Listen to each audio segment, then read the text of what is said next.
नीतीश कुमार का master stroke, JDU को बना दिया अभेद किला। नमस्कार, आप देख रहे हैं इस रिपोर्ट लाइव। मैं हूं सृष्टि राज। बिहार की राजनीति में नीतीश कुमार ने एक बार फिर से सबको चौंका दिया है। सीएम की कुर्सी छोड़ने और सम्राट चौधरी को मुख्यमंत्री बनाने के पीछे उनकी गहरी रणनीति छिपी है। नीतीश ने गैर यादव, ओबीसी, ईबीसी और स्वर्णों के बीच ऐसा बैलेंस बनाया है जिससे जेडीयू का किला आगे भी सुरक्षित रहेगा। नीतीश के इस मास्टर प्लान से विपक्ष की चुनौतियां और भी बढ़ गई है। अब आइए विस्तार में जानते हैं chief editor Srikant Pratyush sir से कि क्या है ये जेडीयू का अभेद किला। सर, कहा जा रहा है कि सीएम पद छोड़ने से जेडीयू का अस्तित्व खतरे में पड़ गया है। देखिए, ये तो माना जा रहा था कि नीतीश कुमार सीएम की कुर्सी छोड़ेंगे, दिल्ली जाएंगे तो जेडीयू कमजोर होगी। नीतीश कुमार ने सीएम की कुर्सी पर बीजेपी के नेता सम्राट चौधरी को बिठाकर मास्टर स्ट्रोक खेल दिया है। इससे बिहार की राजनीति में जेडीयू का वर्चस्व कमजोर नहीं बल्कि और मजबूत हो गया है। नीतीश कुमार की ताकत कम होने के बजाय मुझे लगता है ज़्यादा बढ़ गई है। नीतीश कुमार ने अपनी नई रणनीति से साबित कर दिया है कि अभी भी बिहार की राजनीति के वो बैलेंसिंग फैक्टर हैं। उन्होंने सत्ता की हिस्सेदारी का एक ऐसा स्क्रिप्ट तैयार किया है जिसने गैर यादव, ओबीसी, ईबीसी और स्वर्णों के गठबंधन पर उनकी पकड़ को और मजबूत कर दिया है। क्योंकि देखिए किस हिसाब से उन्होंने मुख्यमंत्री का चयन किया है और 2 डिप्टी सीएम का। मुख्यमंत्री कुशवाहा समाज से आ गए सम्राट चौधरी, जो नीतीश कुमार के लोकुश समीकरण से आते हैं। तो ये मैसेज गया कि भाई नीतीश कुमार ने अगर कुर्सी छोड़ी भी है अपनी तो वो अपने ही समाज को दे दिया। दूसरी बात है कि उन्होंने एक डिप्टी सीएम सीनियर नेता विजेंद्र यादव को बना दिया जो यादव समाज से आते हैं। दूसरे विजय चौधरी को बना दिया जो भूमिहार समाज से आते हैं। तो एक तीर से कई निशाने साधे हैं। सर, तो और सम्राट चौधरी के नाम पर अड़ भी गए थे मुख्यमंत्री नीतीश कुमार। बिल्कुल, सम्राट चौधरी अगर सीएम बने हैं तो उसमें बहुत महत्वपूर्ण योगदान नीतीश कुमार का है। सम्राट चौधरी को सीएम बनाने के लिए बीजेपी को तैयार कर लेना नीतीश कुमार की बड़ी जीत है। बीजेपी किसी मूल भाजपाई को बनाना चाहती थी सीएम, लेकिन नीतीश कुमार तैयार नहीं हुए। और मुझे लगता है कि यह नीतीश कुमार का सीएम की कुर्सी छोड़ना पीछे हटना नहीं है बल्कि अपने प्रभुत्व की एक नई ब्रांडिंग की तरह देखा जाना चाहिए। नीतीश अब सरकार के चेहरे के बजाय अब एक ऐसे फैक्टर बन गए हैं जो बाहर से रह के भी सरकार को नियंत्रित करेंगे, सरकार की दिशा और जातीय गणित तय करेंगे। तो सामाजिक स्तर पर सम्राट चौधरी की नियुक्ति एक बड़ा राजनीतिक संदेश माना जा रहा है। मैंने कहा जैसा आपको कि कोई समाज से आते हैं जो नीतीश कुमार के पुराने लोकुश समीकरण का हिस्सा है। 1990 के दशक से ही नीतीश कुमार इस सामाजिक गुट पर भरोसा करते रहे हैं। लालू यादव के मुस्लिम यादव मॉडल के विकल्प के तौर पर नीतीश ने अपनी राजनीति शुरू की थी।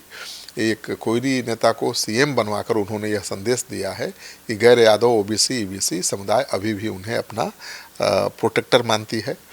यह आरजेडी के पारंपरिक वोट बैंक को अलग थलग करने और एनडीए के भीतर कोयरी और सहयोगी जातियों की स्थिति को बेहतर बनाने की एक सोची समझी चाल है। तो नीतीश कुमार को भले कोई समझ ले कि वो खत्म हो गए, खत्म नहीं हुए हैं। अपनी पार्टी की सुरक्षा उन्होंने फिक्स कर दी है।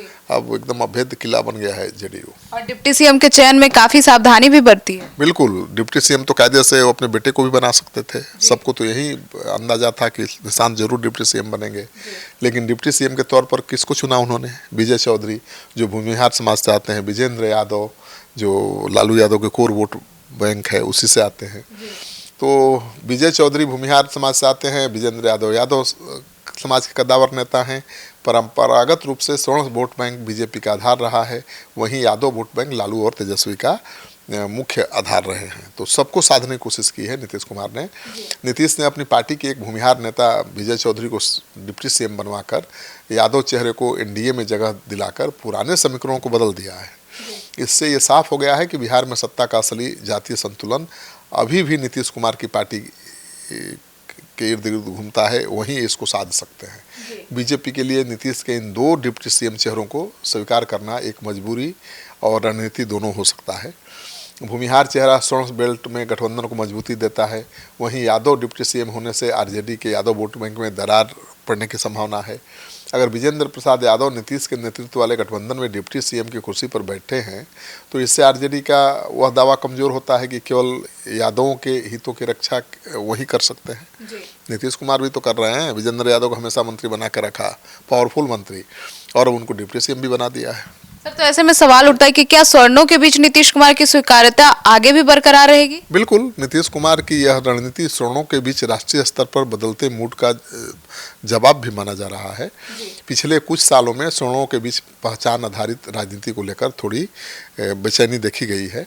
उन्हें लगता है कि आरक्षण और अन्य नियमों की वजह से उनकी आवाज़ हाशिए पर जा रही है, राजनीति में वो हाशिए पर आ रहे हैं। नीतीश ने बिहार सरकार को एक व्यापक गठबंधन का रूप दिया है जिसमें सवर्णों को भी पूरा प्रतिनिधित्व मिला है। यह सीधे तौर पर सवर्णों की भावनाओं को साधने की कोशिश है। विजय चौधरी को डिप्टी सीएम बनाना, संजय झा जैसे ब्राह्मण नेताओं को राष्ट्रीय कार्यकारी अध्यक्ष बनाना और ललन सिंह जैसे नेता को केंद्र में मंत्री बनाना, ये दिखाता है कि जेडीयू केवल पिछड़ों की पार्टी नहीं है, सबका ध्यान रखती है। नीतीश कुमार अपनी पार्टी को एक मल्टी कास्ट और पूरे बिहार की पार्टी के तौर पर पेश करते रहे हैं। इससे जेडीयू को किसी एक खास सामाजिक दायरे में समेटने के बजाय अपनी पहुंच बढ़ाने में बहुत मदद मिली है और आगे भी मिलेगी। सर, तो ऐसे में अब नीतीश कुमार की भूमिका बिहार और देश की राजनीति में क्या रहने वाली है? देखिए, नीतीश कुमार आज भी बिहार की राजनीति में एक बैलेंसिंग फैक्टर बने हुए हैं। बिहार में उनके बिना आज भी किसी की सरकार न बन सकती है।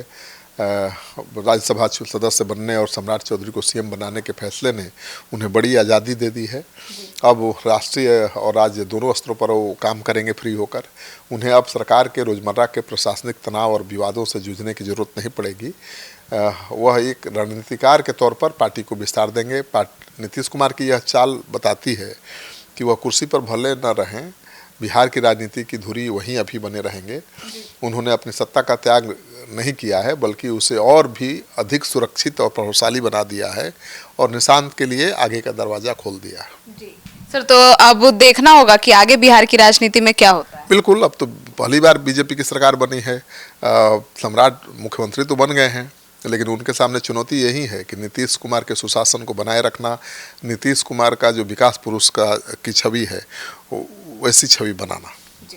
तो सुना आपने, तो अब देखना होगा कि बिहार की राजनीति में आगे क्या होता है। आपकी क्या राय है, अपनी राय जरूर बताइएगा। फिलहाल बिहार को नया मुख्यमंत्री मिल गया है सम्राट चौधरी के रूप में। धन्यवाद।